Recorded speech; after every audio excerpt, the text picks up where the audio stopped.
G'day and welcome to Effing One. That's right, Effing One. Welcome.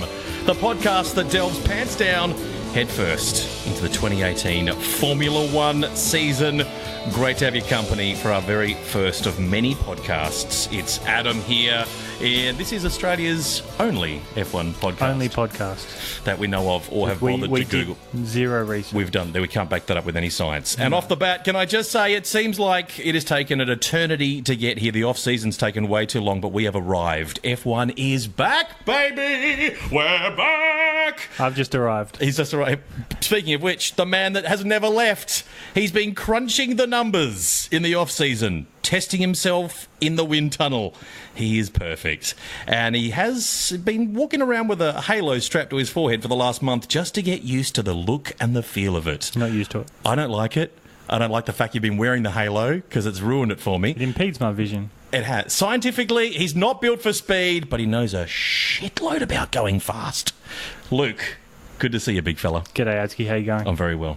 And are you excited?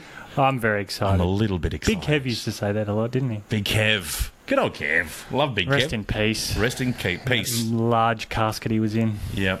A lot of worm food right there. Let's get into it. Formula One 2018. Can we look at... I've been keeping away from the look of the cars for this moment.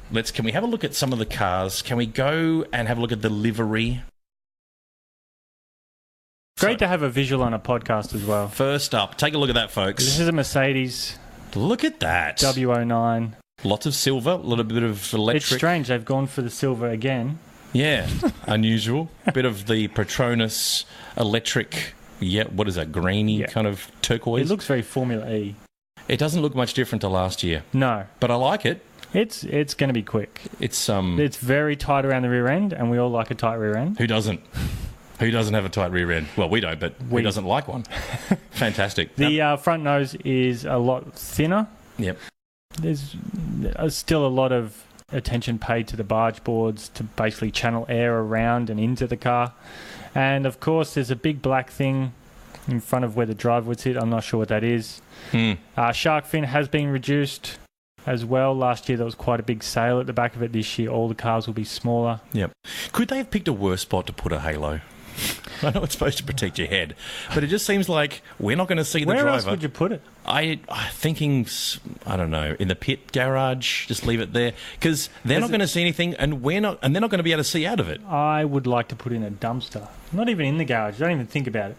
But it's here. There's nothing we can do about it. No, and if it saves a life, awesome. If it takes a life, not awesome. Not awesome. I mean, there is scenarios where it could. It's taken a lot of heart and soul out of the sport.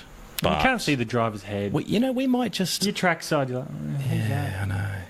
We might be fine with this. Might take a bit. We'll get used to it. Yeah. And it's not going to change the racing. No. It's still going to be... It's still an open cockpit. Look at that. There's another picture. So we're just flicking through. There's a Mercedes from the front view. That's from the front. Lewis doing his thing. Yep.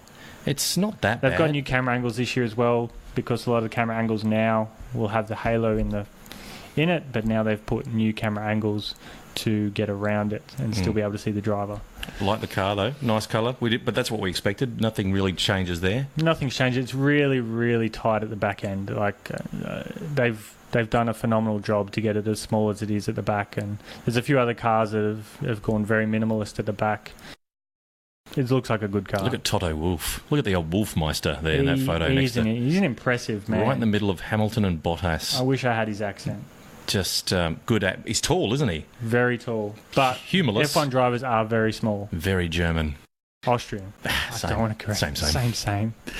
But he's proud, isn't he? If Germans had their way in the 40s, that would have been Germany. He's expecting a win already. Okay, now we're moving on to the Ferraris. Yes. Let's take a look at this. The Ferrari have shockingly gone for a red paint job this year. Oh, unusual. Yeah, I was expecting something different, but they've gone for red. Is that a little bit of black under the halo? They've gone a little bit of red and black. Gone for a bit of trimming. Bit of trim on that. It's probably velvet. Now, it's nice and soft. Seb's demanded a bit of velvet in there. Yeah. Is that the official paint job to the livery? Is this it? Is it locked in now? This is it. This is it. That's the livery. That's what we'll see at Barcelona tomorrow. Okay. Looking good. It looks good. It looks nice and quick. It's a red car, of course it is. Their side pods are incredibly small. I don't know how air's going to get in there. And everyone's kind of copied that from last year, the Ferrari style. Seems like that. Red Bull has this year as well, and when we look at that, you'll see how different it is from last year's and how small it is on the side pods. They've done another good job. They're not as tight at the rear as the Mercedes, but Bit of a floppy rear. Yeah. And, with Seb at the wheel and Kimi Raikkonen, I think it'll be a very dominant car. Looking good. I like it. You like it? Ferrari's nice. Oh, what's this? This is the Renault. It's the Renault. The Team Renault. This is a top angle. This is a top angle. Nice. But all the photos that they put out, they have said this week that it's not going to be anything like what that is. Like, the livery will be the same, but the car's going to be different. Is that right? That's exactly right. All very hush-hush. Yeah, they're hiding. They've got secrets. There'd be a fair bit of that, wouldn't there? Foxing a little bit of, take a look at this. There's obviously the things everyone's going to put out, and have a look at this photo, and they're going to try and detract your attention. Just kidding, guys. Just kidding. Yeah, we're going with 3 wheels this year. Yeah. We're going to put a fourth on that later. Clever. Yeah. The French team, looking pretty nice. French team, they've got probably the second best driver lineup, in my opinion, with Nico Hülkenberg and Carlos Sainz. They drove really well last year. Hülkenberg has always been good. He's never had a top team drive. And Carlos, he's got a 1-year deal with Renault. And I think he's a gun. The car looks good. I like do we have another the paint angle? job. Can we see that from the side or the front? Oh, jeez, that's sexy. Look at that. Look around the side pod, the yellow trim. Yeah, it looks nice. And the top of the shark fin at the back, just like the way they've matched the yellow tyre. And I think they've used the matte paint. It's a pretty sexy looking car. It's a bit shiny. That's a surprise. That's a first surprise in livery so far. Yeah, it's yellow and black. More black than I expected. More black, and I like that. Yeah, I think Richmond fans will enjoy this. Yeah, for the Tigers. Yeah. I like that. And it doesn't look like the halo is that predominant. Like, you can kind of almost not tell it's if you there. Squint. Yeah, I am squinting. I'm going to do it all season. I'm going to squint. Hopefully I don't see it, but that looks good. I'm going to put Vaseline all over my TV screen. Yeah. Just to... Yep. Oh, yeah, that looks much better. Yep. This is the only photo they've really put out. This is Toro Rosso we're looking at. Okay.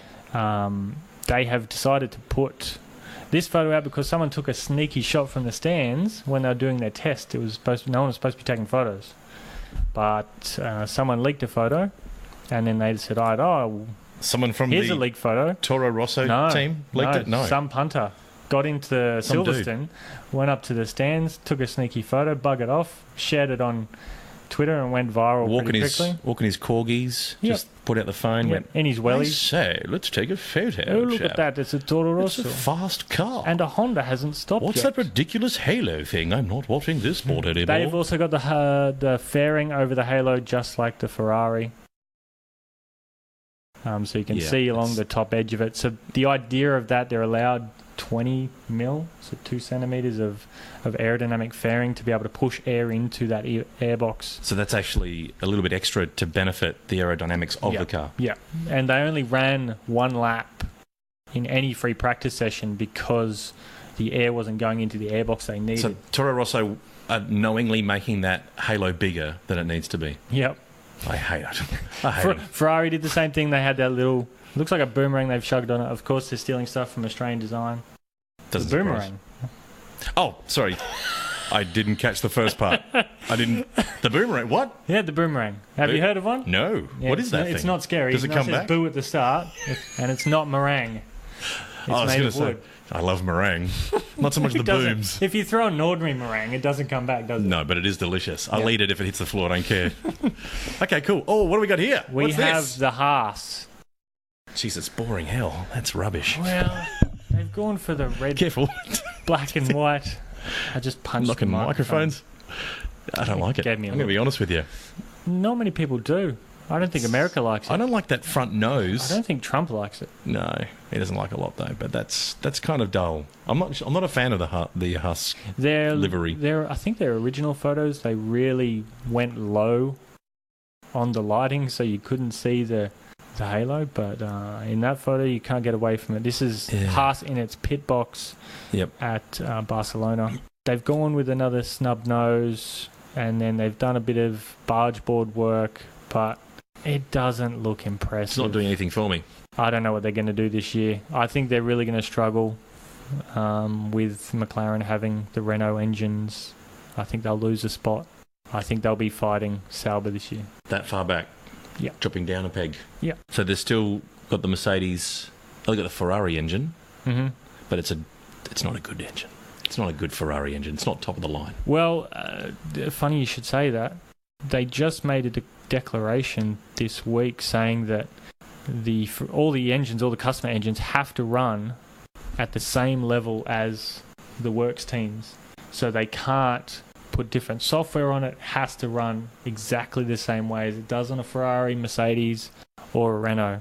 And the FIA will be policing that quite strictly to make sure that everyone gets a decent deal, because there was a lot of times where Mercedes were putting out engines in their cars and then their teams would get them, the next race or the race after. Do we trust the dude that's going from the testing into the handing it back over to Haas? There's a dude that's handing it over. Is he going to be like tuning it down a fraction? Oh, of course he is. Probably. Yeah.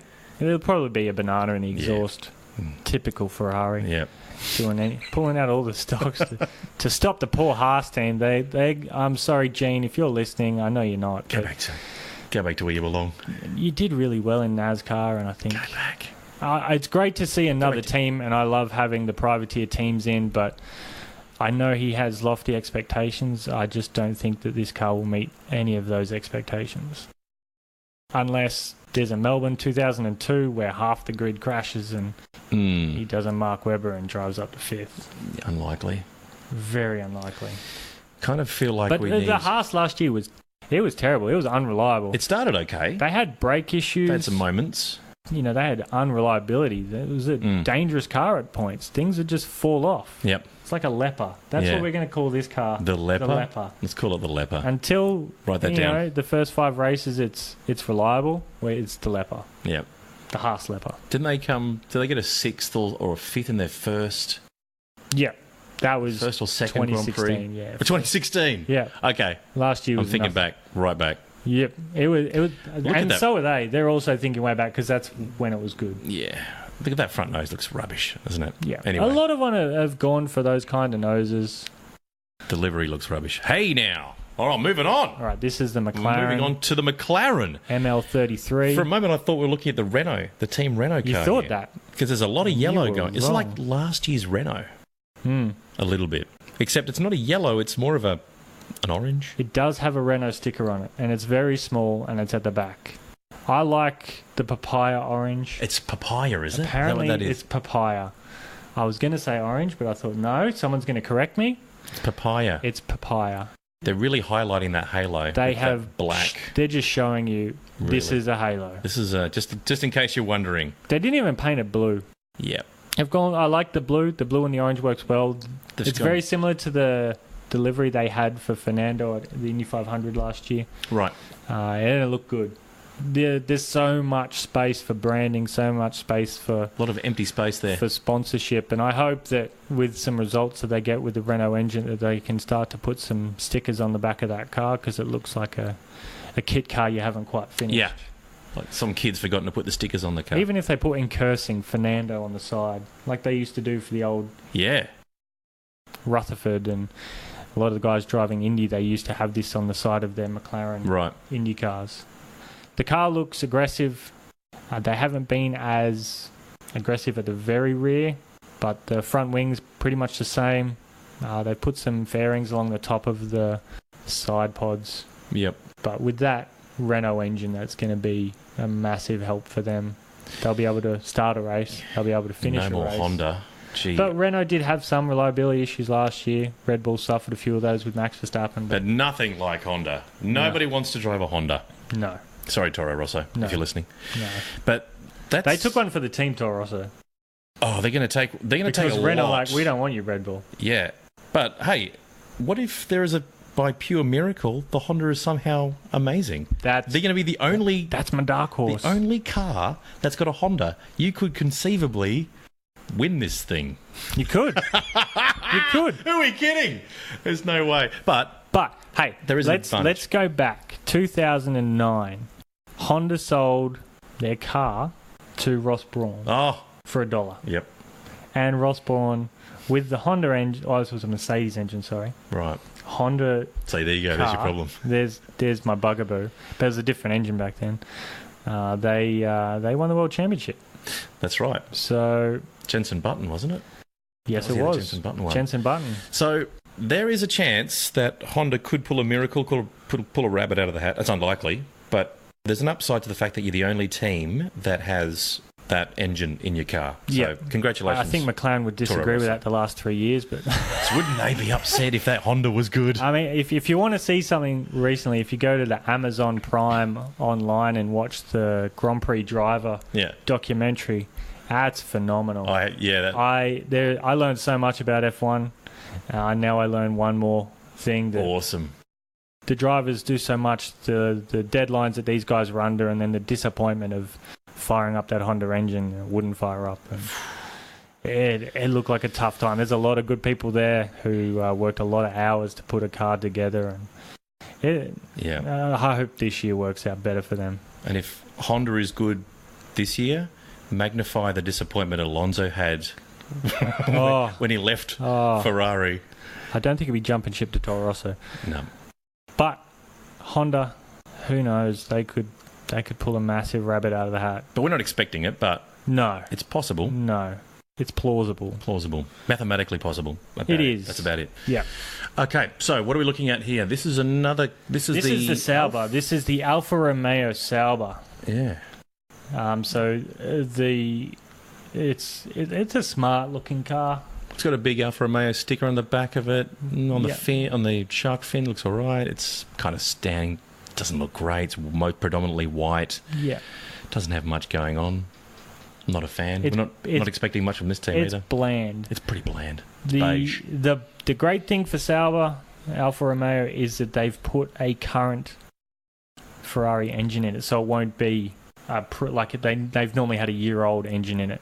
But the halo, it's there. Funnily enough. But at least they've tried to blend it in. They've gone the same colour as the white. car. It's not sticking out like a sore thumb. Not like McLaren. No, but I think McLaren just want to make a point. Hey, look, we've got a halo. Look, everybody. We're doing it. Regulations. They should paint the halos in the colours of the drivers' helmets. What about the country? No. Or something like that? There'll be 3 Frenchmen. Yeah, no one wants to see red, white and blue on it. No. And how are you going to get the Union Jack and the stars on that for Dan? It's not going to work. No. So you look at just above where the driver sits, the airbox there, they've got a couple of different intakes. I'm guessing one would be for the engine, one would be for the turbo. The sides are generally oil and water. I could be incredibly wrong on making this all up, but that's what I'm led to believe that's in there.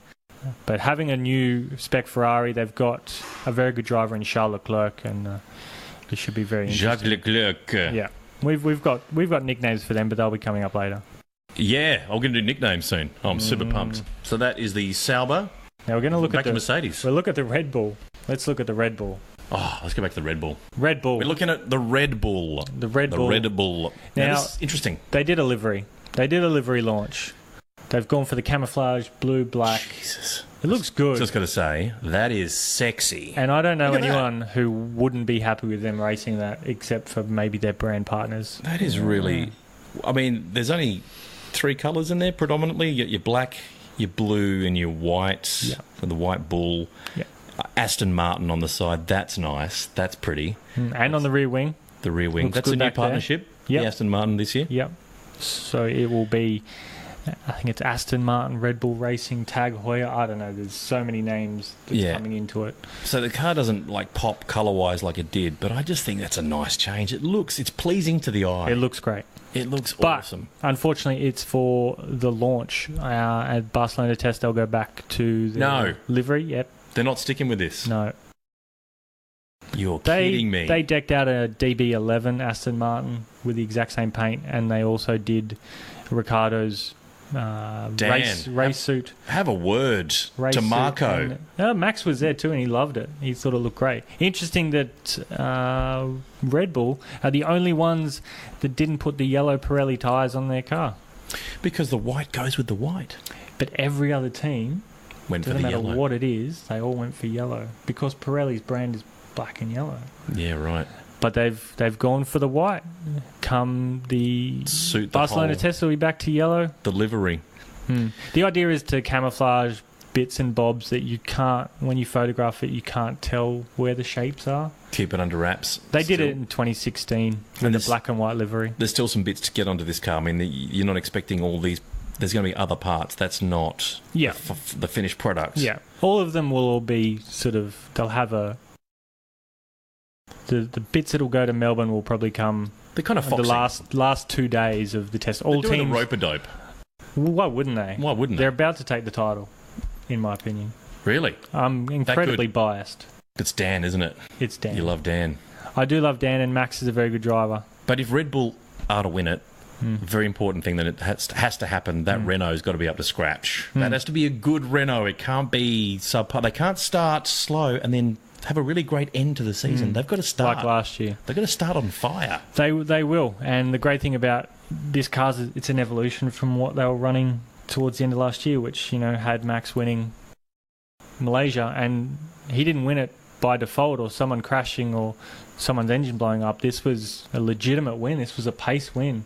They don't have the qualifying pace that Mercedes does, but in race pace, this car's good. The side pods, if you look, they're very, very small openings, and it's very tight again at the rear end. Yep. A good sign that seems to be ominous is the fact that you haven't heard a lot of stuff about any issues they've had so far. Like last year, the year prior, 2016, there was a lot of talk about how things were slow. They weren't progressing, bad start to the testing. So far, so good. So, well, they've done 100 Ks. I think they may have ran a few Ks short of that because Ricciardo had a bit of a crash in the wet. Yeah. He damaged the front wing suspension and the floor. If you watch that McLaren Grand Prix driver documentary, you realise how important that floor is and how meticulous and everything has to be on that. But this car looks good. I think it's going to win races. That Aston Martin on the tail looks awesome. The rear wing looks awesome. Good, looks solid. Very Adrian Newey, this car. And He's back. They've copied a lot of the fairings and the barge boards. It's pretty sexy. And they have a little 360 camera just right there. Yep. And they put a video on YouTube. So if you go to YouTube, you'll find this 360 camera. So as Daniel's doing a lap of Silverstone, if you move your phone right, it will go to the right of what they filmed. Cool. So it's another cool thing that Red Bull are doing for Formula One that's just, it's promoting in a whole new way. They're pretty good. They're groundbreaking. And looks fantastic. Hopefully it's fast. Yeah. And Dan, you're in a gun machine from day dot. That is a beautiful looking car. Hopefully that colour stays the same, that livery. But you're expecting to go back. I don't want to dishearten you, but are you sure on that? 100%. What if we just take a vote, take a poll, and people just say, oh, we can take a vote. I know what we're going to vote for. Keep it. Let's just keep it. Yeah. But they wouldn't listen. They're not going to listen to us. The only person who's listening right now is Mum. Hi, Mum. Thanks for listening. Hope you're listening, enjoying the podcast. She's our number one fan. She is. Yeah, Marco's going to ruin it, isn't he? Marco's going to go, no, das ist, go back to the original one, please. Yeah. I don't like this new one. It's too flashy. The yellow. Yeah, I want a yellow and it's a red and it's a popping. You're starting to sound like Bruno. Sorry. Happens all the time. And Marco goes straight to Bruno. I've only got one German voice and it's gay. He has a glass eye. You know that? He has a glass eye. Doesn't surprise me. Yeah. He's crazy. All that. What have we got now? We are at Williams. Martini, anyone? Anyone for a martini? I'm actually wearing Rexona as we speak. And I'm drinking a martini. Because it's sweating. You are a very sweaty man. Yeah. And I'm always drunk. I have a lot of ballast, so I need Rexona. If Just a little Rexona plug. wants to sponsor, please Sure, no problem. drop us an email. Yeah, and martini, if you want to drop some couple of cases around, we wouldn't be too upset about it. We could do that. We could be fine. Hey, good looking car. It's very much a Paddy Lowe car. So this Paddy Lowe joined the team last year from Mercedes to get a swap with Bottas. So when Bottas left Williams, they gave him Paddy Lowe. Paddy Lowe, this will be technically his first Williams car since he was last at Williams. Because it kind of looks a little unfinished. I feel like the black down the bottom, they could have kept that white. Is that just me? I think that paint scheme is just to hide stuff. The old boxing, the old rope-a-dope again. The old Muhammad Ali. Take a couple of punches. Every team's on a rope-a-dope. It's all a rope-a-dope. They're playing the games. Fair enough. I think this is going to be a shit year for Williams, but that's my opinion. Poor old Williams. You got to feel sorry for him. What have they done? I mean, they were so good. Damon Hill, he's turning in his grave, and he's not even dead yet. He's not even dead yet. He was laying in his grave and thought, I'm going to get out. Oh, man, I can't die yet. I've got to wait till they're good again. You've been waiting a long time, Damon. Long time. Yeah, it's a shame. So you think they're going to be moving back a little bit again? Yes. McLaren is going to have a Renault engine in the back, and I can't see them holding them off. Like, you look at the second last race of the year in Brazil, where Alonso was right on the hammer of Massa. This year they don't have Massa. They have Sergei Sorokin and Lance Stroll. Little Putin and Lance, Daddy's boy. Yeah, but we'll get into names later on, nicknames, because we've got some rippers, absolute rippers. Cool. And there's only one car left, and that's Force India, and we don't know what they look like because they haven't launched it yet. It will be launched first thing tomorrow morning, European time. You're expecting it to look like the Indian I'm expecting flag? it to be pink. Still pink, like it was last year. The Pink Panther car. Certainly stood out. I also expect a halo. It's a shame. It's a shame. I was hoping. One team. Just no, fuck it. Maybe they would just let them go. It's fine. Force and who India. they got driving anyway? I hear they're trying to sell the team. It's no great loss. I don't know why, but I think they're trying to sell the team or rename it. Yeah. Who's thinking of purchasing? Bernie Eccleston. Ooh. Just to stick it to Liberty. They take that, Liberty. Yeah. Wow. And that's what he's going to call it. Sticking it to you, Or it's going to be us. That's it. We're going to buy Force India. With this podcast. Money. All the royalties that we have. Yeah. Okay, so that's the livery. Nice. Oh, do we rank our favourite ones? We didn't, did we? We should. What's your favourite? I'm going to go for, just off the top of my head, I'm thinking it's either Renault, because I really like what they've done. It looks pretty damn sexy. That is a good-looking car. Or Red Bull. They're my favourite too. Yeah. Haas, rubbish. McLaren, okay. Yeah, Sauber, rubbish. It's expected from Mercedes, expected from Ferrari. Nothing great. No they went with the red, though. Which is a surprise. Yeah. Yeah. They're my vote. Renault and Red Bull. Renault and Red Bull. I think Red Bull's going to be the same. The Renault looks tidy. It's a nice-looking car. Toro Rosso, pretty much the same. Haas, Williams, the McLaren. Looks unfinished. It needs some, I'd like to like it. It needs some stickers. But I don't. Maybe they could put Effing One Podcast on the side by there. It's probably... Just to promote us. We should call Alonso. I'll quick call Zach Brown. He does. He owes you big time. Yeah. For that thing You're that welcome, you did. Fernando. Anytime. Yeah, I got rid of that person. You sure did. Forever. I did time for you, man. She was... I don't walk the same anymore. She was crazy. She was. Cool. So your favourites, Renault?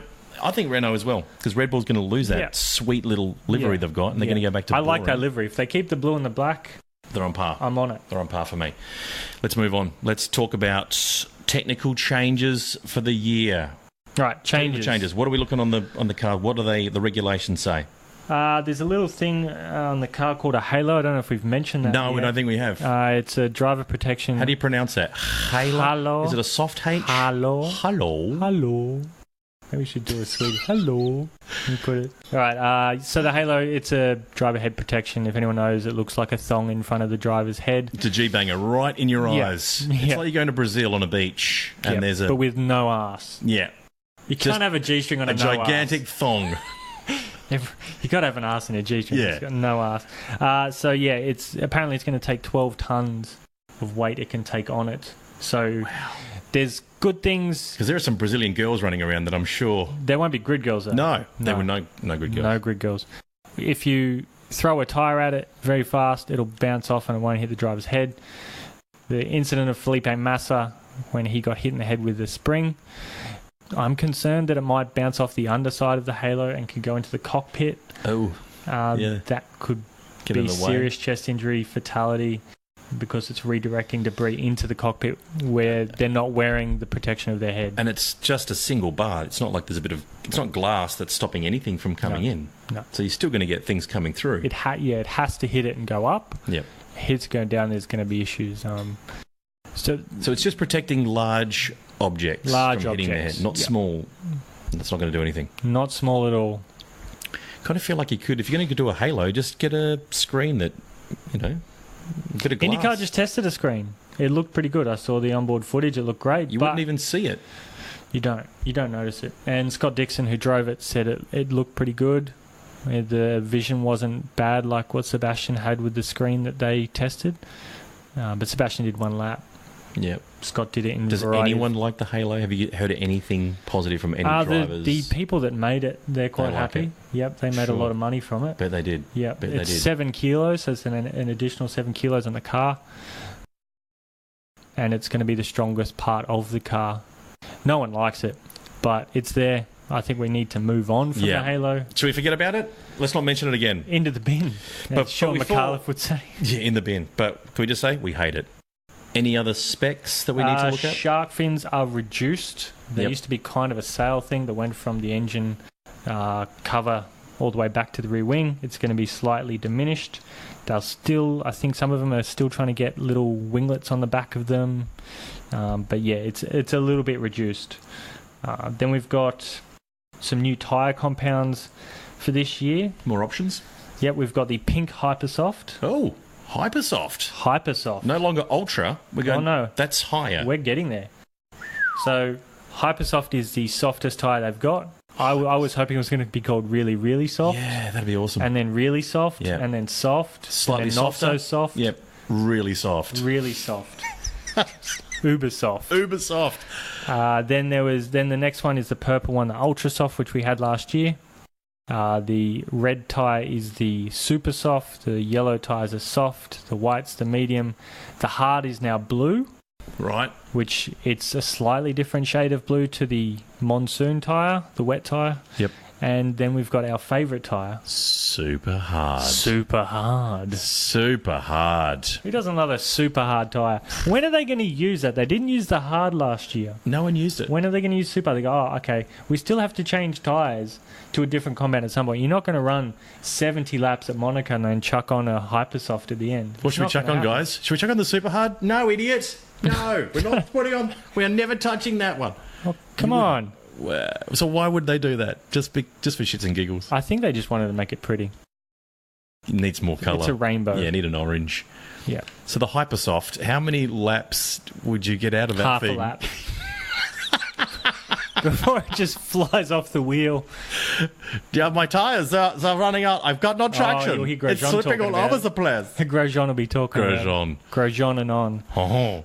So, yeah.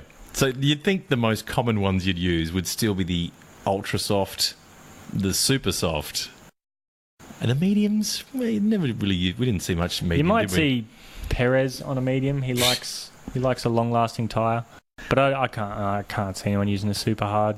A lot of options though. There is, and they have to have those in the garage. Is that something that you? I wish they would have all 7. And they have to use them. They've got to use a set of each. I think they should use one tyre on each corner of the car. Different colours. That's great. Just that the real skill of the driver comes out when you've got a different type of compound. I've got a super hard on the front left. Yeah.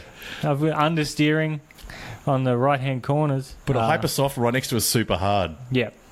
Yeah. Great. Right at the front. Great when you turn left. I thought I've had some go-karts like that. They turn really well one way and then turn terribly the other way. But you always beat me, you son of a bitch. Yeah. Doesn't matter what car. I didn't know go-karts had a reverse gear.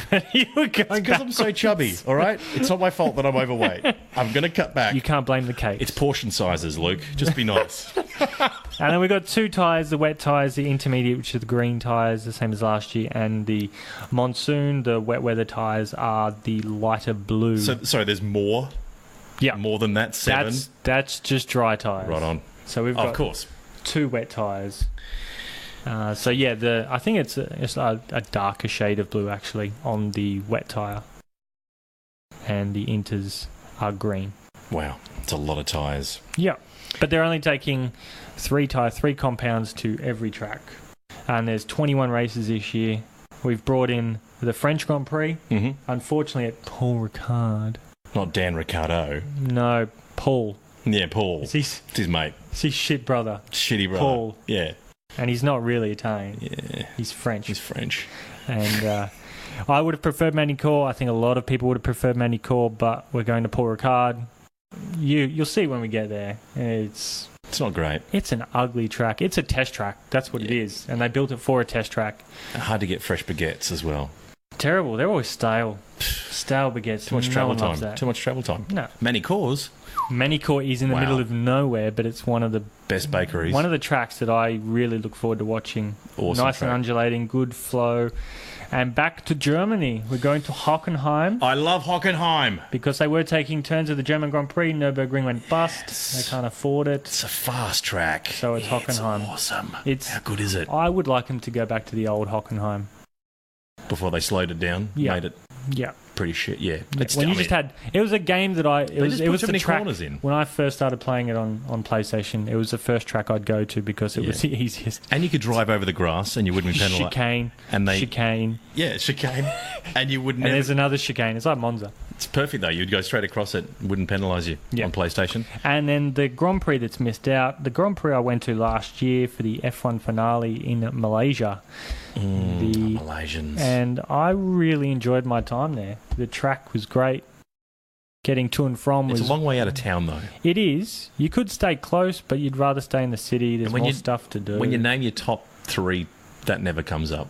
No. Malaysia never comes up. I would choose Malaysia over Melbourne. As a racetrack?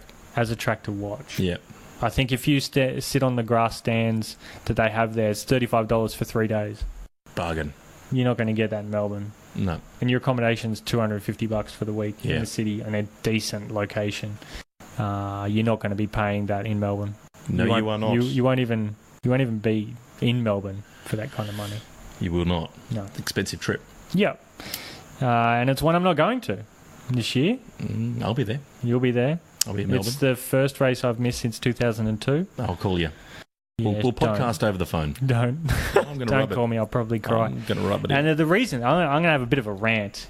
Okay. The reason I'm not going to Melbourne is they've got terms and conditions on the ticket for entry. Conditions of entry is you can't bring a camera lens over 400mm. They say that it impedes other people's view. Does a big hat. So does an umbrella. Yeah. But you can still take an umbrella in. But you can't take a lens over 400mm into the track. Unless it's shaped as an umbrella. I was turned away. I tried to put an umbrella affixed to it.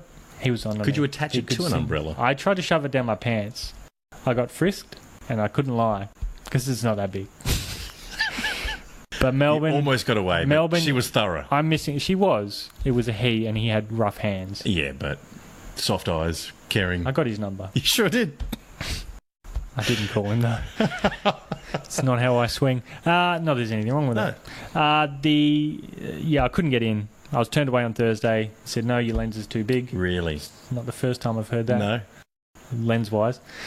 So I just went down to St Kilda Beach and sat and angrily ranted on Twitter for a while. Wow. And got only one response. That's why I'm not following Thanks, you Jamie Price. Nice. The photographer, the American photographer. Bit of a genius in the lens. Yeah. He commented. That was nice to hear from him. And he said it was bullshit too.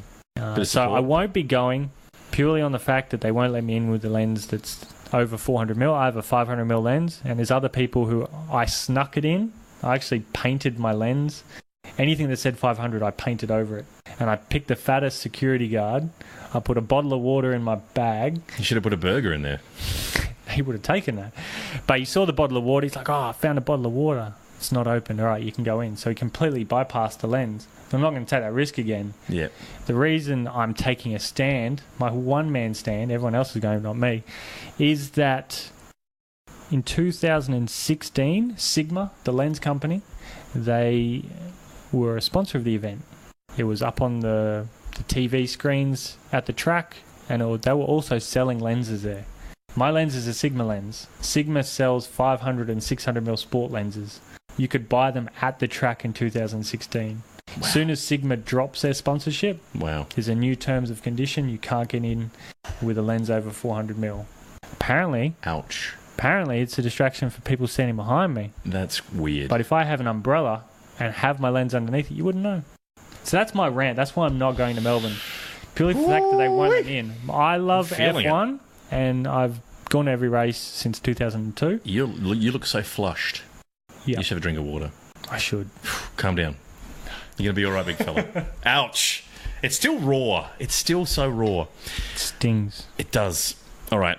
So let's move on to nicknames. I feel like you need to be brightened up here with some fun. Let's have some nicknames. One thing I want to say really quickly, there's some new penalties in terms of engine penalties. You're not going to get penalised 600 places if you have a Honda engine. Your maximum will be 15, but it's weird that they said, but if it incur more penalties past the 15 points, you'll just be automatically dropped to the back of the grid. And there's only 3 engines now. 3 engines, not 4. What if Honda has got an absolute Honda will have an engine penalty by Bahrain if it's inevitable. That's the second race. What's going on? It's not fair.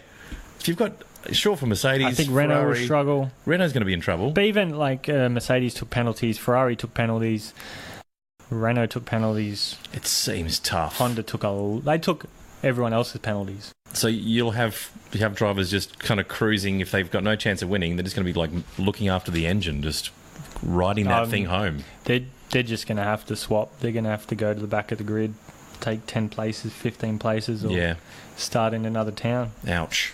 Yeah, not cool. The other one is they're cracking down on oil burning. A lot of the teams, well, apparently some of the teams were using oil as a fuel. Right. In qualifying to get that extra bit of bang in it. Cheating. And they're cracking down on that. So that's it. Now we can go on to nicknames. All right, let's do it. So first, what do we got? Let's look at the defending world champion, Lewis Hamilton. We shouldn't call him that. What are we going to call him? Let's call him I Like Hollywood. I Like Hollywood. He's got that bling. He's got that swagger. Yeah. Or the douche canoe.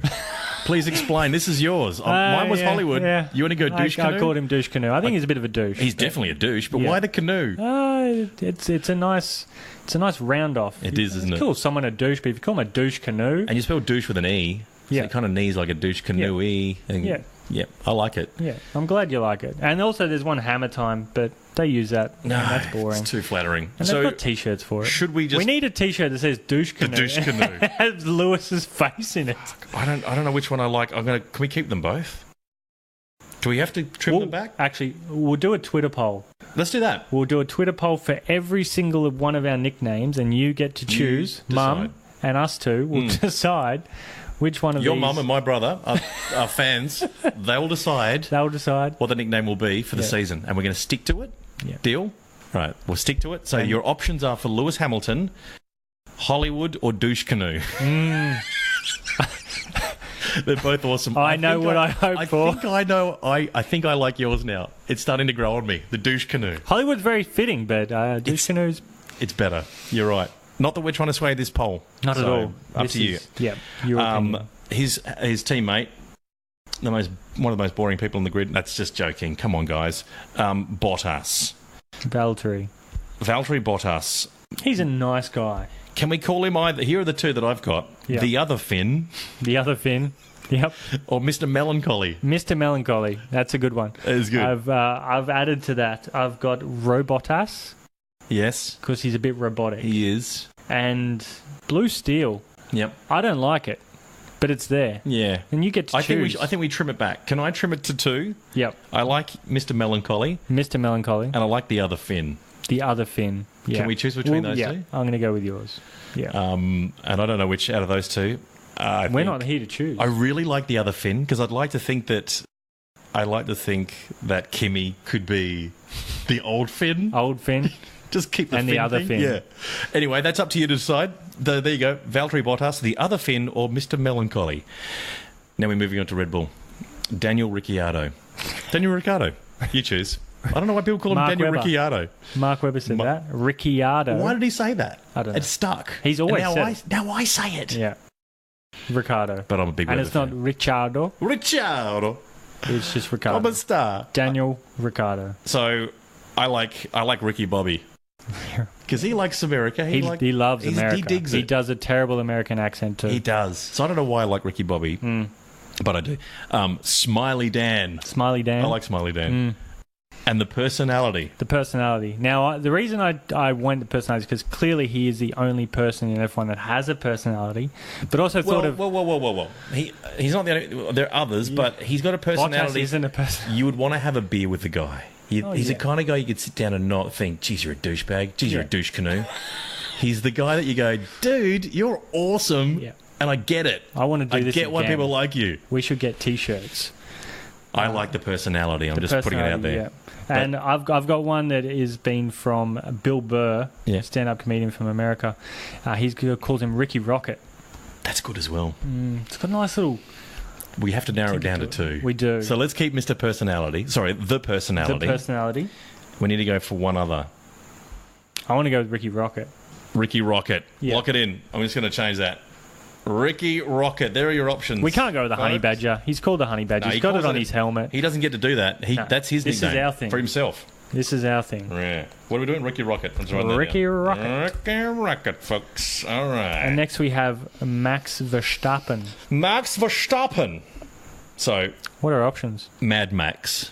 Ooh. Yeah, it's a reference. Yeah. Son of a gun. Yoss. His dad was he a wasn't. gun? No, he drove for Renault. Maybe a water gun. Yeah, a very weak. He also drove in the back of Juan Pablo Montoya at the Brazilian Grand Prix. What about the kid? He was lapping him. What about the kid? The kid? I don't mind the kid. Because I don't like any one of those But I don't three. think he's a young one now. No, he's not. He's not the youngest. Lance is younger. What do you like? We've got to narrow it down. I don't like any of these. Well, I mean, they're okay. Mad Max is because he's a bit crazy. I'd go Mad Max purely for just. Well, hang on. We don't get to choose. We need a second one. We need a second one. So, okay, let's lock in Mad Max as an option for Max Verstappen. What's the next? What's the second? Is it Son of a Gun? Is it Clogs? Is it Windmills? What is Dutch pancakes? Dutch? Those little tiny pancakes you eat with the toothpick. Yeah. And Profiteroles? The profiterole. Profiterole. Oh, profiterole. Let's go profiterole. Really? Yeah. All right, let's do that. I'm getting ready to Son of a Gun right now. I'm doing it. If you want to stop me, stop me. I'm not stopping you. The profiterole? The profiterole. It's like the professor from Alain Prost, but it's a profiterole.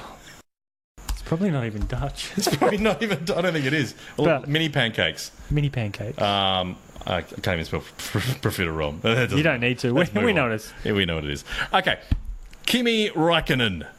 The options, there's a few. Iceman, the old Finn, which plays on Bottas being the other Finn. Yep. So Kimi Räikkönen, the old Finn, or last lap.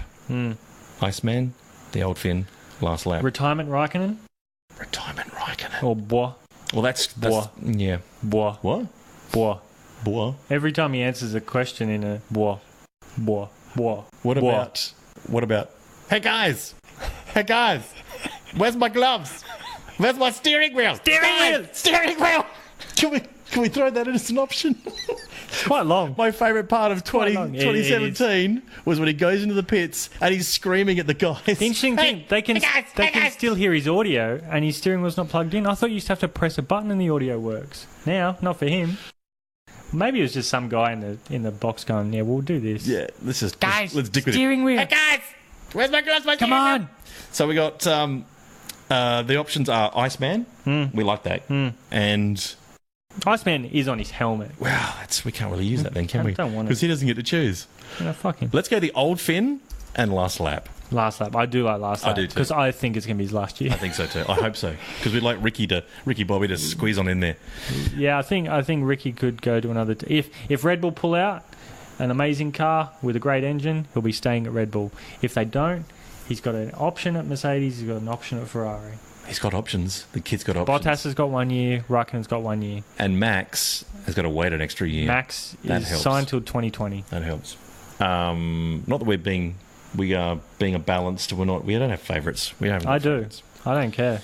You sure do. So do I. Perez. What do we think?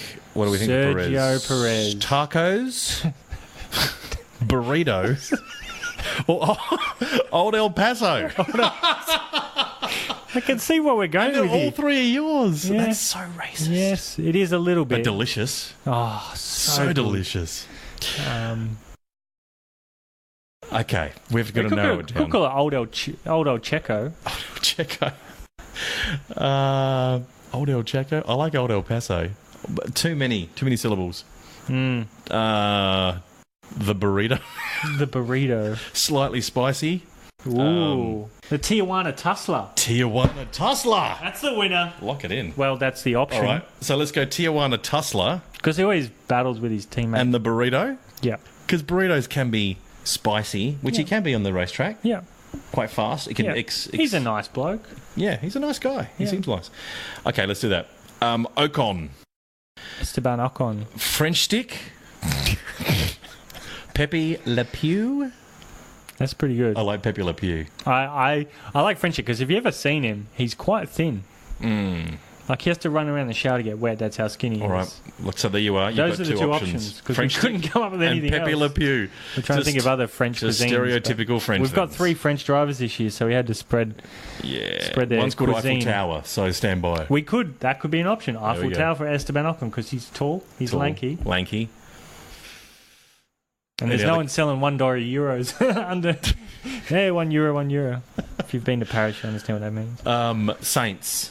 Oh, Carlos Saints. King Carlos? Or Wish I Was Max? Wish I was Max. I had his drive.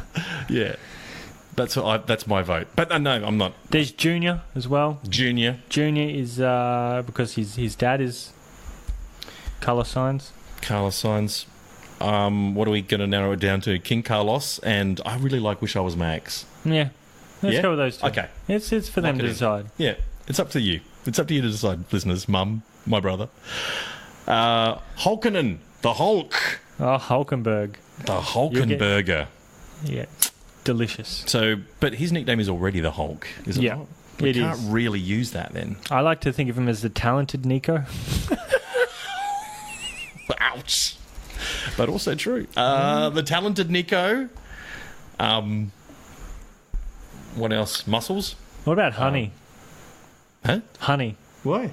What I didn't say. There was a race. Nico Hulkenberg and Kevin Magnussen had a bit of a coming together, and Magnussen was in an interview, and Hulkenberg came behind him and said, "This guy's the most unsporting driver on the grid." And Kevin Magnussen turned around and said, "Suck my balls, honey." Magnussen said that? Magnussen said that. And that could be his nickname too. Crazy sweet. Suck my balls. I love it. Suck my balls. What, for Hulkinen? No, for Magnussen. For Magnussen. Because he called him Honey. Well, let's go. Honey Hulkenberg or... Honey Hulkenberg. Hulk Honey. Hulk Honey. Let's go... Can you just give me some Hulk Honey? Some Hulk... Okay, let's go Hulk Honey. All right, so there's your options. Hulk Honey or the talented Nico. That's got to win, doesn't it? Okay. How do we say his last name? The Russian Sirokkin. Oh, Sirokkin. Sergei Sirokkin. Sirokkin? Yeah.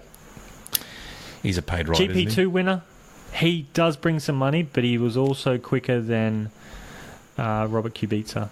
Right. And he was quicker than Lance. He's quick. He'll be quicker than Lance this year. Wow. Really? Yeah. Okay. Lance isn't quick anyway. Well, no. I was just feigning surprise there. Okay, so we're going to go... The options are Little Putin. Or... Rusky. Yeah, there's 2 options. That's good too. I like it. I like them I was considering Missile, but that's very much Kvyat's. Yeah. He's the Missile. That's what I was thinking. Okay, so there's the options. Rusky or Little Putin? I thought Serge, but that could be confused with Perez. Yeah, that is confusing. Lance You're easily Stroll. Confused. Yeah, very easily. Stroll. There's a lot. Pooty? We like Stroll. What have you got here? Pooty? Pouty. Oh, pouty. Oh, he's pouting. He's always pouting. Yeah. Have you seen his lips? He's got big lips. He's got a lip plumper. Before Massa's biggest fan. He had nothing good to say about Massa when he retired. Yep. You just say something nice, man. It's a little long. He nearly won the world championship. He was a world champion for about 30 seconds before Hamilton overtook Timo Glock in Brazil. Yeah. Oh, gutted. He could have won that. Poor fella. He's going to rue that day. And apparently Lance said he didn't teach me anything. Which really? Lance hasn't learnt anything. Which I'll get into that later. Which is why he's Daddy's boy. Daddy's boy. Another option there. Richie Rich. Lance. And Sad Sack. Lance is a rich kid's name. Yes, I like Sad Sack. Sad Sack's good. That's a good one. So we have to narrow it down for Lance Stroll. Pouty, Massa's biggest fan, Daddy's boy, Richie Rich. We need to give him 3 for this. I want to give him 3 options. All right. Because he has a lot. Can we keep Sad Sack? Let's get rid of Lance. Let's keep Sad Sack. I like Richie Rich. Oh, I like Daddy's Boy. Gee, they're all good. I go Richie Rich. Mass's biggest fan. Okay, so we're going to keep Mass's biggest fan. Yep. And we're going to keep Richie Rich. Let's get rid of Sad Sack. Bit too vulgar for us. Vulgar. We're highbrow. Mass's biggest fan. Daddy's Boy, Richie Rich. 3 options. Sounds good. Okay, lock it in. I'm going to sell this next one. Grosjean. You do this. You have the honours. I've got Whingy, Whiny, and my personal favourite, and everyone should vote for it. Please, Mum. Grosjean and on. Because when he complains, he goes on and on. So my play on words, Grosjean, and I was quite proud. I think I had a Kit Kat after that. That's how proud I was. I tip my cap to you, sir. Thank you. Well done. Okay, we're going to get rid of one of them. We're going to get rid of Whiny or Whingy. Let's get rid of Whingy. He's whiny. Yeah, he's whiny. Grosjean and on. And it's French, whiny. Oh, very nice. There we go. Bottle of... 2 good close contenders. None in 54. Yeah, right. Magnussen. Jan's son. Jeez, Jan was a chain smoker. K-Mag. His kid turned out fine. K-Mag? K-Mag is his official nickname. K-Mag. Well, we can't have that. No. Let's go. What's that? What was the other one? Something, suck my balls? Is that what Suck my balls? That was the quote that he... Yeah. Right. Suck my balls and right, Jan's son. We're going to go Jan's. Yarn to soft H. J. Soft J. Jan's son and suck my balls. If he was Australian, we could call him Kevin the Goat. The goat. Have you seen that YouTube clip? No, I don't think I have. We'll look at that later. Okay. I can't repeat it on here. It's the one word I will say, but I won't say. Okay. Look forward to that. Leclerc. Yep. He's Charles Leclerc. I want to get the pronouncement right. Sorry. Charles Leclerc. Charles Leclerc. What a great name. He's from Monaco. Is he really? Yep. There you go. Gee, they're really rich and stuff. He won a race in Formula 2 last year, and they played the French national anthem. Ooh, not happy? No. So he's paid for this seat, well and truly. No, this man is good. Is he really? He won the Formula 2 championship in a canter. Fair enough. In a canter. I should have known that. So the I'm going to put the English translation to Charles Leclerc. Leclerc to the clerk. Yep, I like it. The clerk. The Monegasque magician. Of course, he's from Monaco. Sure. So Monegasque. What about admin? I thought I'd just throw that in the ring. Admin. It's like you're not a clerk. It's just general admin. Okay. It's general admin. What do we just call it? General admin. General admin with the clerk, I reckon. Okay, we're keeping that. Yeah. We're keeping general admin. Yeah. Very kind of you. It sounds like a status in the Navy. It does. It is. I'm general admin. What do you do, sir? Just general admin, sir. The clerk? Are you a general? No. No, I'm an admin. Just an admin. Okay, cool. The clerk, general admin. Like it. Ericsson. Options, IKEA. And then pay driver. Pay driver. And stay-at-home Viking. I love stay-at-home Viking. So do I. Because he's not someone who's going to go raping and pillaging. No, he's not. He's going to be at home in the mirror looking at his hair. Yeah. Hey, guys, sorry, I can't rape and pillage today, guys, okay? I'm busy. I have to comb my hair 120 times. This hair doesn't make itself, guys. So let's I like that. Cough pay driver. Pay driver. Pay driver. Let's get rid of IKEA. IKEA's too easy. Let's go cough, pay driver, pay driver, And stay-at-home Viking. Gee, I hope that wins. There are your 2 options, folks, to choose from. Fernando Alonso. The Fonz. The Fonz. That's Mark Webber's nickname for him, and I really like that one. Yeah, I like that too. Well, we got to think of something else. We need to give him an option, because I want that one to win. Wait. He's had some work on it recently, but remember when he first started driving? His eyebrows. Ooh. Gigantic. Yep. Monobrow? Yep. Or Caterpillar? The Spanish eyebrow? The mono? The mono? Ooh. We need to choose so one. So many options. Tricky. Yep. Some reference to eyebrows. Yeah. Let's go the Spanish eyebrow. What about the racing caterpillar? The racing... Because caterpillars don't race. Okay. I'm happy to go with that one, because mine suck. So let's go racing caterpillar. Caterpillar. You're working well in that English. It's not your first language. No, it's not. Okay. The Fonz is going to win that. That's hands I down. hope so. That's I hands like down. the Fonz. Because he's like a guy who just sit there and hit the jukebox and start working. He's that cool. Hey. Unfortunately, he couldn't hit the He's side that of his car and get the Honda to work. And I don't remember the Fonz complaining that much No. in any episode. But Next one, his teammate, the very talented Stoffel Van Dorn. Belgian waffles. Because Stoffel, apparently there's a nickname online, it's called a Stoffel Waffle. I'm like, why do you have Stoffel Waffle? Where can you just call him Waffle? Waffle Van Dorn. Waffles. Waffle Van Dorn, that's his name. Waffle Van Dorn. And then my other option is Van Gorn. Van Gone. What happened to Stoffel? Van Gorn. Gone. You're not expecting him to stick around for season 2019? Van Gone. They've got some good talent at McLaren coming through.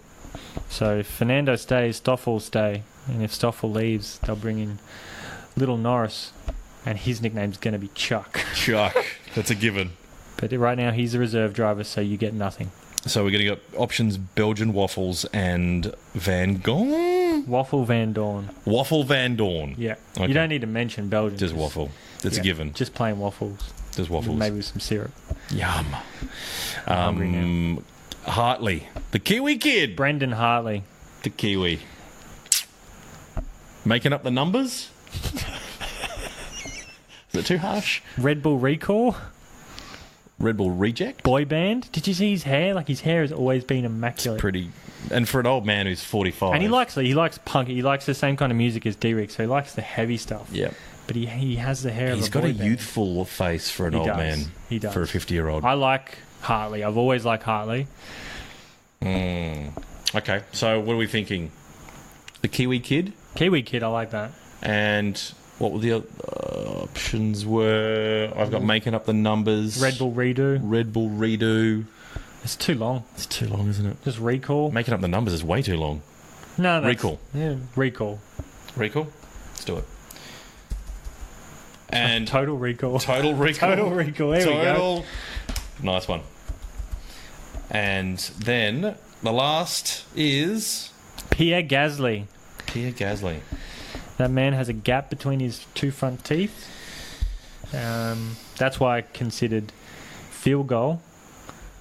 I don't know whether to smile or kick a field goal. Nice. From, I think, Nutty Professor that one was in. Yep.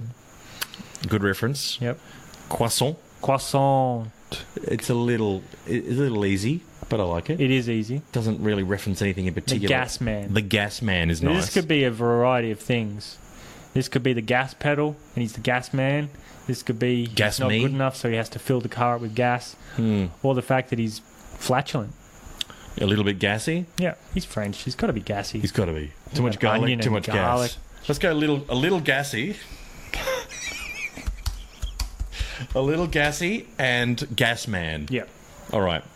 So there you go. Choose. You choose. Choose one of those and we will use them. And the Twitter handle is at Effing One Podcast, EFFING #1 podcast. PODCAST. Get onto it. Get on board. Let's join the conversation. And let's move on to how are they travelling? How's each team looking so far How are they looking? before the big test? Each team, what they're looking Can at. we do a quick little, not too long, just a quick little rundown of what the news is and what your thoughts are on I'm going to start at the back. at the back of the grid? I always start at the back. Good place. Sauber Alfa Romeo. Car looks good. They've done some time on their barge boards. This year they've got a current year Ferrari engine, not a year-old Ferrari engine. It's mainly a Formula One, like a Ferrari 2 team.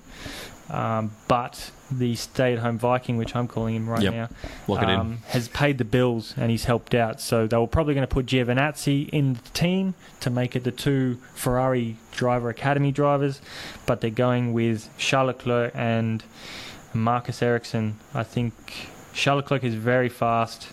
He dominated in F2. And I don't think Ericsson has a chance in beating him. He's going to get in big trouble. He might have to put the handbrake in his car or something to slow him down. Ericsson, really good positive for Ericsson. He has really nice hair. That's it. That's all we can find. Yeah. Good hair. He outqualified Pascal. He was outqualified by Pascal Wehrlein last year the majority of the time. When he had Giovinazzi in the team for the first 2 races, he out-qualified Giovinazzi, so maybe that came into it as well. Side note, Giovinazzi was very important at Ferrari last year for their simulator work. They were having some issues. They put him overnight in the simulator. They came up with some solutions, put it on the car at the racetrack, and it worked. So his input is quite valuable, so I can understand why they didn't put all their eggs in just putting him in a full-time race seat. Yep. Who do you want to hear about next? Let's go McLaren. Okay. McLaren working our way from the back. Oh, hang on. McLaren, you don't expect McLaren to be at the back? No, but this is going on last year's championship positions. I'll probably mess it up at some point. Orange and blue looks good. Papaya orange. Sorry. They've got the Renault engines. Renault did have some reliability issues last year, but nothing like Honda. The big test for them is against Red Bull Racing. Red Bull Racing are the best team with a Renault engine for the moment. And that's a massive test for them. Alonso, he has a big year this year. He has F1, and he'll also be doing WEC, the World Endurance Championship with Toyota. Jesus. So he'll be doing all the races with them, and he'll be doing all the races for McLaren. It's going to be a busy year. Didn't he do Indy? He did Indy last year. Yeah, he dropped out of Monaco to do Indy. Didn't he almost win? Yeah. It was like he was leading. He was leading, and then something happened.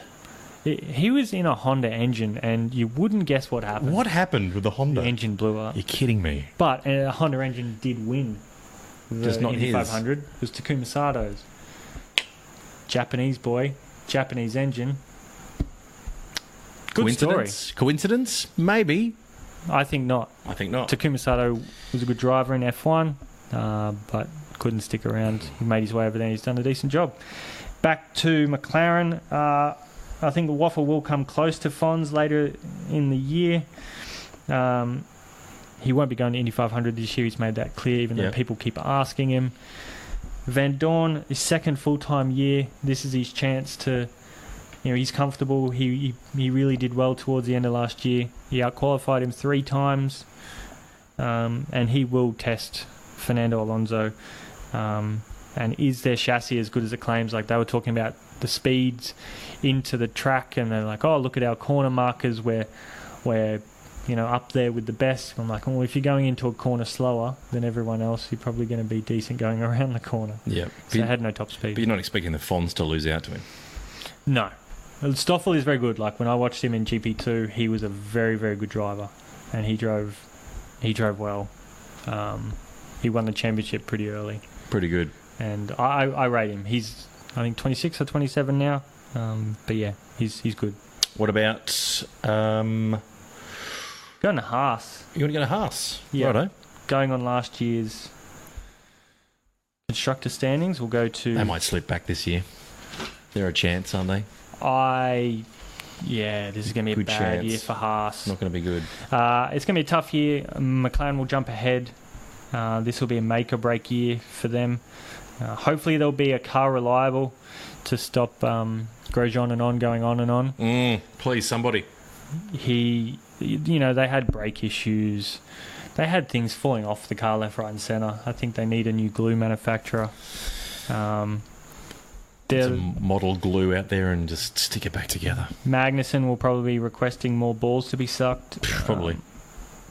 And he's going to put up a fight, and he's going to need to, because Haas is going to have to fight for every point, because it's not going to be like last year or the fortune they had the year before. Do you reckon they'll just pack up and leave after this year? How long will they stick it out for? I don't want to see another car leave. Can't afford it. We need 20 cars on the grid, but it's not going to be good. It may not be pretty. It's not going to be a great year, but hopefully this brings them to a point where they start developing better. And maybe poaching people from other teams that are decent. There's a little side note I also want to put on them. Gunther Steiner, he said that he thinks that there's no US drivers ready for F1. He's referring to the likes of Rahal Rossi, Connor Daly and Joseph Newgarden. And right. I'm going to disagree incredibly much. And even Gene Haas came out and said, well, he doesn't mean, it takes a lot of time for these guys to be ready for F1. I'm like, that's bollocks. They chucked Brendan Hartley in a car. He did a decent job. That's true. They chucked Paul di Resta in. He did a decent job. I don't think you can chuck anyone in the car. That Joseph Newgarden won the IndyCar Championship. He beat Simon Pagenaud. He beat Will Power. He beat Elio Castroneves, Scott Dixon. These guys are winners. These guys are, well, Castroneves isn't a championship winner, but the depth that they had at Penske, and he came in and he beat them all. Are they just assuming that American drivers can't, just because they haven't done very well, they won't do very well? They don't look at Indy anymore and go, these guys can hack it here because there's this us versus them. And I rate IndyCar drivers. You know, there's a lot of guys who were racing in Europe that have ended up going to the States because they didn't have the money to get it into F1. Will Power, one of them, he could have been in F1 and he had a lot more money. He just doesn't. Yep. And that's what a lot of Australian drivers struggle with, is getting money into F1. Yeah. Like, Mark Webber was only supposed to be driving for 3 races for Minardi because he'd only come up with half of what they wanted. And then when he came up with the 5th place first race, bang, you're in for the rest of the year. Bloody good, mate. He was bloody good. Thank God that happened. And I was there. Yeah, you sent me the photograph. You got it signed. Yeah. Thank you for that. You're welcome. It's still pride of place at my house. Thank you for that. That's us. What about, who's next? Who's next? Who is next? Force India. No, they came 4th in the championship. Williams. We're going to have Toro Rosso. Toro Rosso. Forgot about them. Everyone does. Sorry. New deal with Honda. Sucks. That sucks. They're taking one for the team because Renault is tempted to dump It's a transition. Red Bull. So the problem with Honda having a 1-car team is they have one team testing their engine. So it's one team, 1 car. So if you had 4 cars, like 4 teams with your engine, they're all out running laps. And if one thing goes wrong, then you can fix it on the others or find out if anything else goes wrong with others. If you have 1 car and it stops, that's your day gone. Yep. You don't get a chance to chuck it in another car. That's the car. You need to replace your engine. That's what happened to McLaren. They don't have a second team to bounce data off. You're it. You're the development car. You're the development team. And you're a McLaren. So it's good for Toro Rosso. Honda was putting out decent numbers towards the end of last year. They're still a little bit slow. They're having trouble with the MGUH, but if they get it right this year, this is my dark horse. If you want a long odd shot at winning the Australian Grand Prix, Brendan Hartley or Pierre Gasly is your man. Put some money on Honda. If you want to spend a massive $5 on $500 to 1, 500 to 1, that'll be their odds with a Honda engine. Yeah, it would be. But if they turn up the first test and do some decent lap times, those odds will drop. And you can think of Red Bull next year. If Honda does well this year, Red Bull they're going to drop Renault pretty quick. Probably. They've got the option to, so why wouldn't they? Yeah. So I agree with that. Interesting fact on Brendan Hartley, he hasn't started a Formula 1 race without a grid penalty. Is that right? Yep, he started his first race. He copped, I think it was Kvyat or Sainz's grid penalties, and then from every race onwards, he had grid penalties. Someone else's grid penalty? It's a bit rough. It is.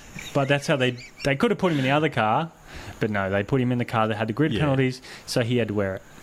But he did well. He's a 2017 World Endurance Championship. That's the second World Endurance Championship that he's won. He won the other one with Mark Webber. He's also won Le Mans last year. And you rate him? I do rate him. The reason why I rate him is because apparently he's very good at saving fuel. And saving fuel in F1, if you can start a race with less fuel than the others, you're starting with less weight in the car. So less weight, less wear on the tyres, you're going to be faster. Yep. With less weight. So if he can get away with maybe 5 kilos less than Gasly or 5 kilos less than his next competitor, and he can run a decent speed, and Scott Dixon in the IndyCar, he's very good at saving fuel as well, and he's won races and championships based on that talent. And if this guy can hone it from where he was early 2010, where he was crashing a lot in junior formula and Red Bull dropped him, it must have been hard for the kid, but he's worked his butt off, he's won championships, he's done the right thing, and now he's back in F1. And it's good to see. Yeah, and considering his age as well. Just across the ditch. And he's done well. He's 28, 29. So he's getting on. He just got married too. Good. Congratulations if you're listening. Well done, Brendan. Thank you, Brendan. And thanks for listening, by the way. And Brendan. So he's getting on, but he's pretty bloody good. He's good. Pierre Gasly, GP2 champ in 16. He was a runner-up in Super Formula last year. The last race of the year was cancelled due to heavy rain, so he missed a Grand Prix to go over there to finish the championship, and then when he got there, he got to stay in his hotel and then come back, and he missed out on a race. The gas man. The gas man. He's got 5 Grand Prix under his belt. Yeah. So expecting big things from him? Maybe. No, not really. No, I don't like Pierre. I don't. He wasn't dominant in GP2. You know, he was a bit clumsy at times, and he was a bit desperate at times. And I think, you know, when you've got Van Dorn and Leclerc, you see these guys who are just polished, who don't make mistakes. These guys are classy. Yep. And we move on to Renault. I'll try and make these a little bit quicker. No, it's fine. We like it. We like the in-depth. I'm taking on the Stoffel Waffle. You love the Stoffel Waffle. Renault, there's some reports they're putting out 950 horsepower, which is more than what they've had before. It's still a little bit down on what Mercedes is saying. They've got 1,000. Apparently, they have developed their quali mode like Mercedes, so they'll have a bit more boost. But if they're anywhere close to a Mercedes engine, like teams like Red Bull are a red-hot chance. Oh, of course. If they can get that engine even close, that's huge. Completely agree. And, of course, if it stays and doesn't blow up. That'd be nice. If it could be reliable. 3 power units. Reliability. And this test coming up is going to be massive for Renault. Yeah. Huge. You won't... I think everyone just wants to get mileage under the engines and mileage on the cars, and then sort of last week and the last 2 days, that's when they'll start showing their Melbourne specs, because they don't want to let the cat out of the bag. You could say it's a rope-a-dope style. The old... rope-a-dope. So you think they start a bit sly, and then towards the end you'll see the real times coming in? Because they can make things and duplicate things within a week. So it's no point showing them all their hand until the last minute, and then they really don't have that time to do it and test it. And are you expecting... Can we see a Renault podium? Can we see Alonso standing on the... Yeah. You reckon? Yeah. That'd be nice. Yeah, he'll do it. I hope so. Hulkenberg... I think Renault's got the second best driver lineup after Red Bull. Bloody strong. Yeah. So Red Bull first. Yeah. Hulkenberg is everything Hulkenberg has been in. He's won except for F1. He's just been bloody unlucky. He won the A1 GP series. He won the feeder series. He's won everything he's gotten in.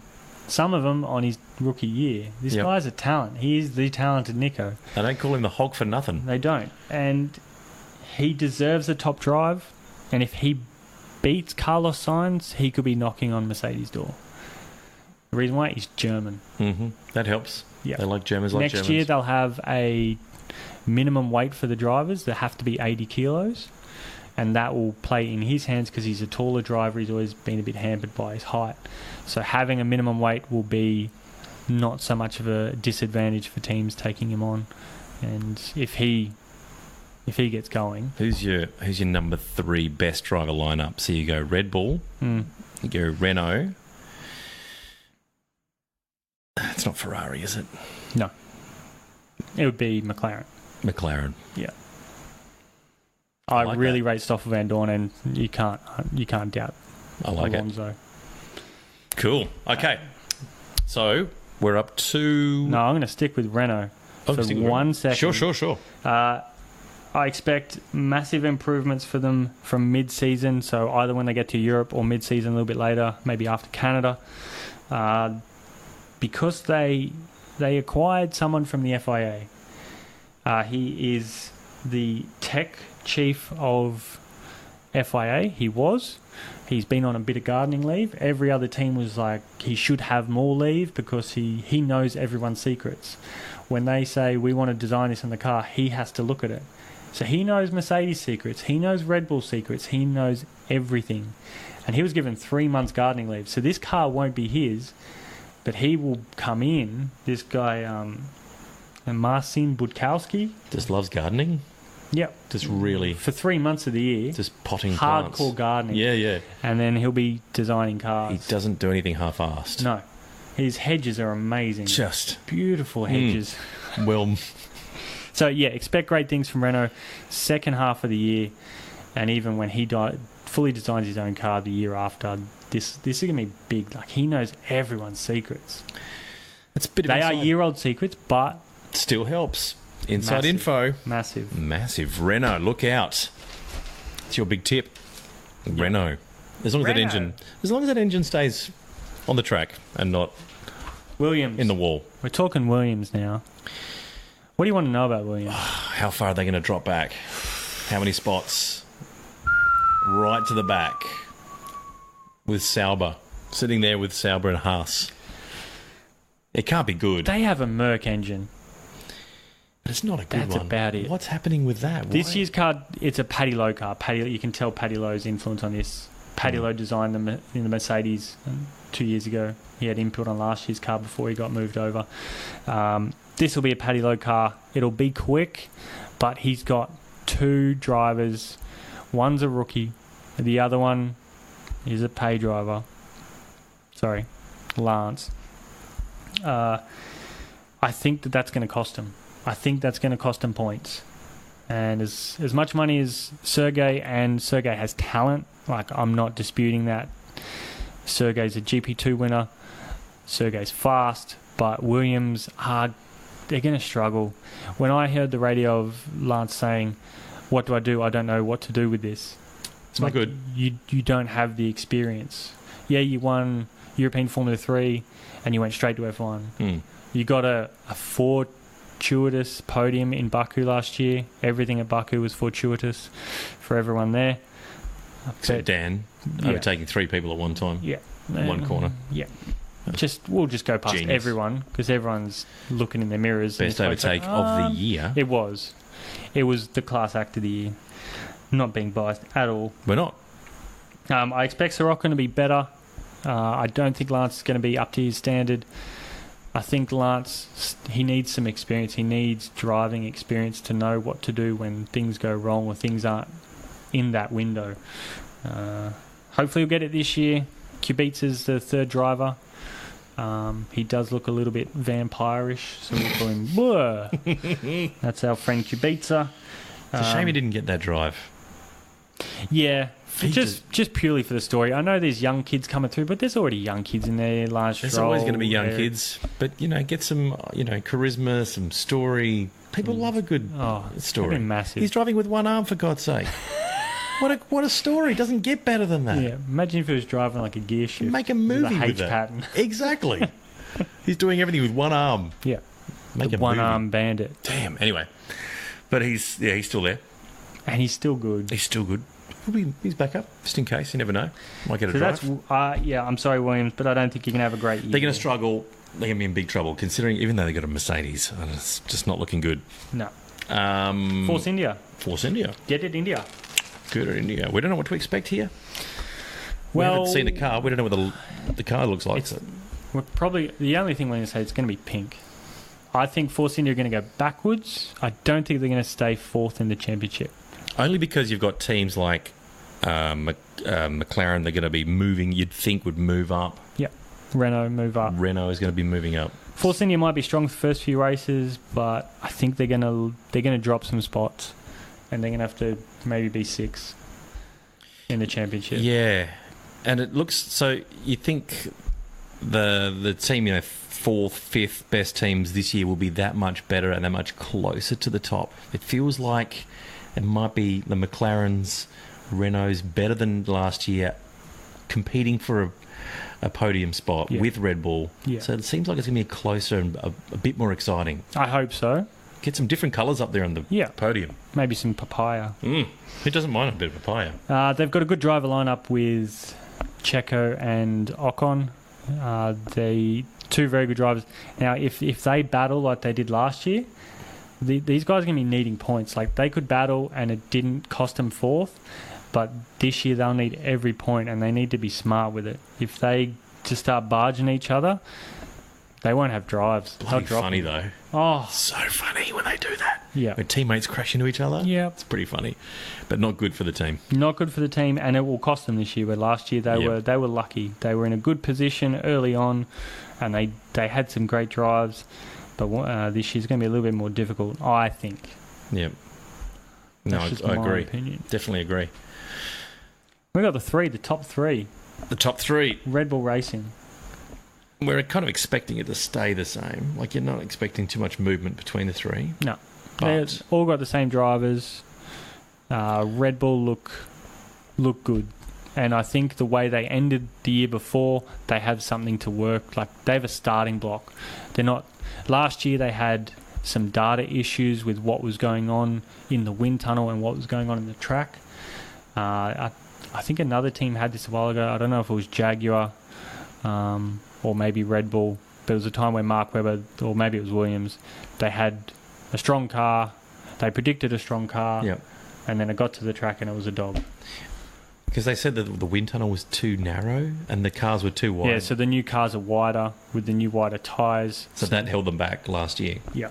Once they figured it out, they got their numbers right, then Red Bull started showing their true pace. So that's not an issue because the cars are the same width as last year. So same width as last year. They're using the new tunnel. Yeah, they got the same spec engines, the same MG, like the kinetic energy recovery system, KERS. Everything's the same spec-wise, but they've got a good platform to start from. And they finished beautifully last year on fire, considering Dan had some unlucky... but then Max had a lot of unreliability. But Max came home strong. So the car was good towards the end of the season. So if they continue that, we could see a really tight race at the top. Maybe. Oh, yeah. Maybe. Yeah, Daniel's come out and said that he has learned something from Max, because Max would... you can't always get the perfect setup, and sometimes you just have to drive around it and accommodate your driving to it. Well, going into qualifying, he's still trying to find the perfect setup. He said, this year I'm not going to do that. We'll try and find it. If we can't, find what's best and then just drive around it. Because you can adjust your driving style to how the car is. And if you don't adjust, if you keep trying to fight it and then you keep trying to change things, you're not getting into a rhythm with what the car can do. Yep. So that's what he's going to do this year. He said he's going to dial it back. Who do you expect to be on top between those two drivers at the end of the year? Because Max has pretty much dominated the actual qualification last year. Yeah, 13-7. But Dan is a racer. Yeah. On the day, he's the man. Yeah. If there's an opening, if there's an opportunity, he the man. Max could have won more races last year. Max could have got more podiums and more if he had reliability. Daniel could have possibly won Hungary. If you look where Max finished, Max crashed into Daniel. Max finished... Monaco. Oh. Can't even talk about it. Well, that was the year before, but... Still raw, though. I was talking about it today with someone, and... I just did. I can't talk about it. Yeah. I get all clogged up. Just can't talk. My mouth gets all... I'm getting clammy. Talk amongst yourselves. So Red Bull, I think, will... Looking good. They're looking good. They will be... Keep the livery. Keep it. It looks amazing. We want to keep the livery. Yeah. But we have Ricciardo, Max, I think the best drivers on the grid, the best driver lineup on the grid. And amazing they're actually they're mates. They get along. They get along really well. Yeah.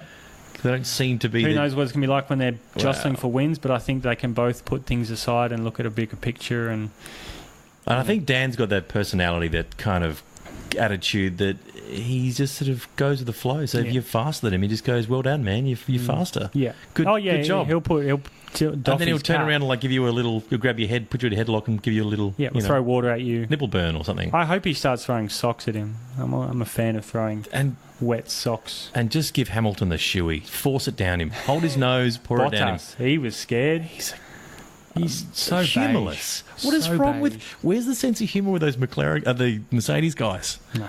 Anyway. They've got to take things seriously, they're Mercedes. Yeah. But if you look at Mercedes hierarchy, you look at... Toto. I sent the rain down in Africa. So serious, that guy. So serious. But he's got a personality. He's got the greatest accent on the grid. It's bloody good. Yeah. Good Get to the chopper. Yeah, now. Lewis is doing a great job for the whole team. Valtteri. Working relentlessly. What are you doing, Valtteri? That didn't sound like it. There's a bit of chewing gum in there. It was a bit. Nicky Lauda, straight talker, love it. James Allison, technical genius. Tons of cash behind the team. A lot of cash. And it's just engineering. Ferrari, let's talk about Ferrari. We've just kind of jumped out to Mercedes there, but Ferrari, they've got a lot of pressure on them. But they look good. Ferrari keep threatening to quit. But how often have they been good? Honestly, there's no way they're going to quit. Honestly, I think they should on. fuck off. Go on, quick. If you're gonna say, "Oh, we might quit," you won't be the same without us. Oh, fuck off. Go for it. Go on, go for a walk, have a think about what you said, come back and realise you need F1 as much as F1 needs you, and F1 doesn't need you. They don't. Well, it wouldn't be as entertaining.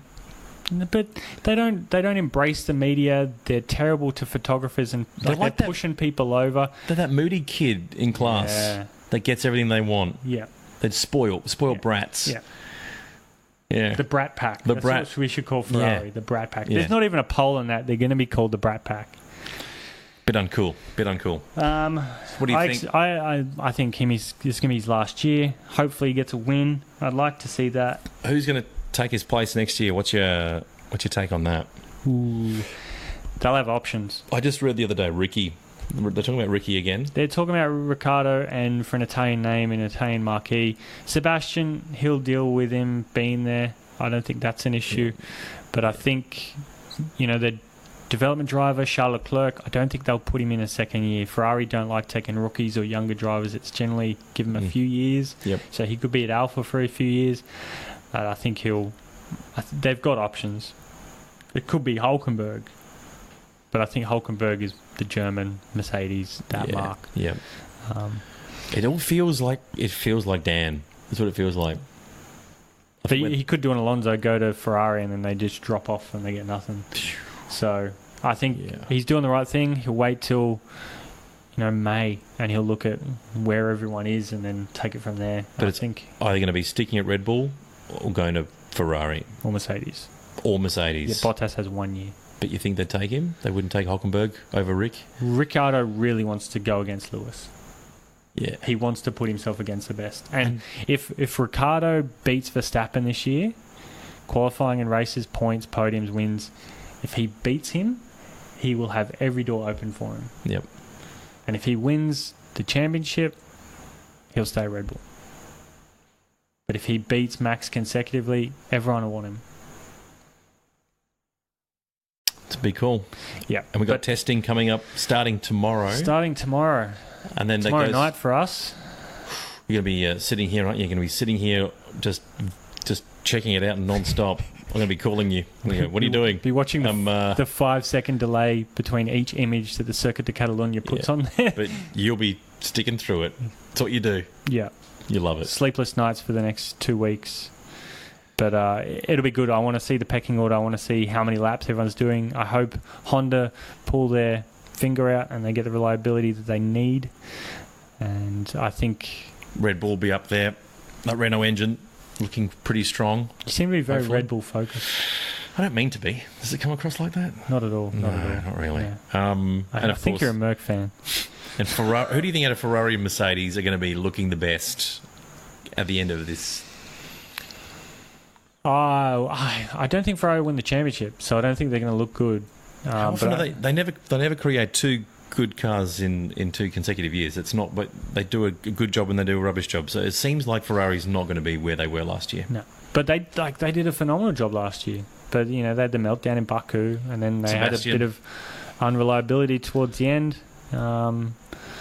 Sebastian was confused about why he got a dangerous driving penalty. Why? Why was it me?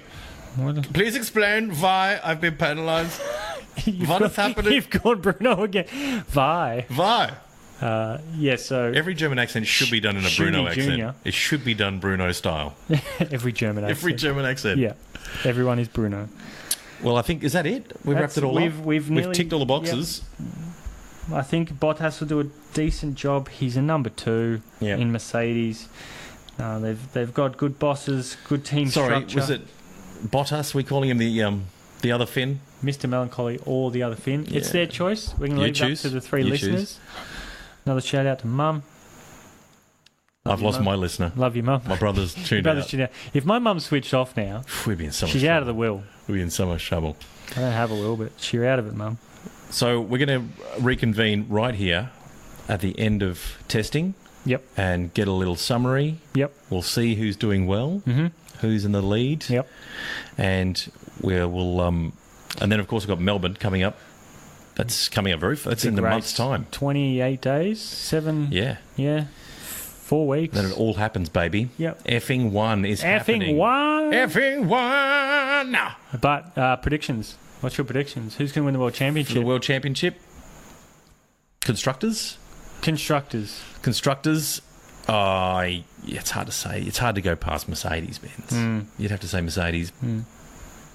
But Red Bull will be the two best drivers, best lineup. We're knocking on the door. So I think it'll be Mercedes-Benz. Well, followed by Red Bull. And then Ferrari. I think I'm going to put it out there. And this is bias. Do it. It's Red Bull. You're doing it? I want Red Bull to win. He's doing it. I think they'll win. Yeah. Wait, no. You think or you fear? From the heart? You're saying this you're talking from the heart now? This is from the head. This is from the head. I don't listen to the heart anymore. You had it broken too many times. Gave up. So many times. Too many. You were married to Formula One, though. There was only one true love for you. Yeah. It's Formula One. It's effing one, man. Still turned me down. It's effing one. Who's going to have a good year? Who's going to have a bad year? Good year, Renault. And McLaren. Agreed. And bad year, I'll say Toro Rosso, and I'm also going to say Williams. I'm going to say bad year. I'm going to go with Force India. I think, and Haas. I'm sorry, Haas. Yeah, I want to. It's good startup team. But we'd like you to do well, but it's just not going. I don't see it happening. It's not going to go well. And who's going to win the world title? It's going to be a draw. It's not Hollywood, is it? Not Hollywood. No. What's his other name? What do we call him? The douche canoe? The douche canoe. I don't think it'll be the douche canoe. I hope not. It's going to be a draw. It's going to be Ricky Bobby. And it's going to be Ricky Rocket. And Mad the Max. personality. The two teammates will be tied on points at the end of the year. You heard it here first. But that's the prediction I'm making. But Dan will win because he won more races. Yep. It'll be in a like a countback situation. Yeah, countback situation. I like it. That's my my rank outsider for the year is Brendan Hartley to win the Melbourne Grand Prix. I think I say the Melbourne Cup. There's more horses that run the Melbourne Cup than are in the back of that Honda. Oh, ouch. He's got a good-looking mane as well. So he's got a chance. All right, well, let's wrap it up. Effing one for the pre-test, and we'll convene here for post-test and get all the inside info with the man, Luke. Thanks for hanging around. It's been awesome. I don't know how long we've been doing this. Our very first podcast, one of many, but it has been a lot of fun. The next one will be shorter because we don't have to recap everything. That's true. So stick around with us next week. And Luke's mum, tune in, please. Thanks for listening. And my brother. Can you bring my washing over as well? Stop masturbating, bro.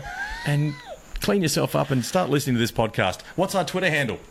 Twitter as at Effing One Podcast, EFFING 1, the number 1 podcast. Apparently putting ONE was too many letters for Twitter. They can't handle over 15 characters. It was 16. So Effing One Podcast, give us a look. Tell us what you think, what we should improve. If you tell us we should stop recording, we're not going to listen to you. We're going to delete that. We'll keep it. We'll retweet it, and then we'll just keep doing it. Yeah, just to piss you off. We don't care. We don't care. Because you'll listen again. We're not doing it for you. You'll listen again and you'll write an angry letter. Instead of just turning it off, you'll listen to it all the way through. We love strongly worded emails. Yes. Trust me. It's what we do. And I'll reply. Yeah.